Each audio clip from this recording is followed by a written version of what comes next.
Primer মিশাইয়া ওইতে একদম হালকা করবি, ঠিক আছে?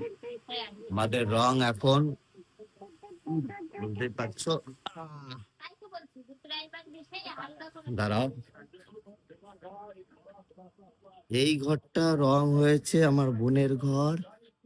তো এই ঘরটা তার কালার পছন্দ হয়নি, তার মোল্লা মোল্লা কালার হয়েছে, তাই আবার এই ঘরের কালার চেঞ্জ হবে। আর আমার ঘরে কি কালার করব সেটা এখনো বুঝতে পারছি না। তো প্লিজ কমেন্ট করে আমাকে বলো।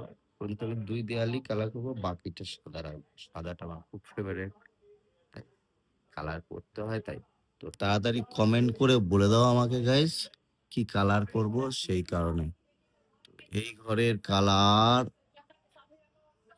আবার চেঞ্জ হবে, পছন্দ হয়নি। আমার ঘরে কালার কি হবে তোমরা একটু ডিসাইড করে বলে দিও, কি কালার করা যায়। দুটো কালারে বা একটা কালার, একটা তো থাকবেই, তাড়াতাড়ি বলে দিও। I love you guys.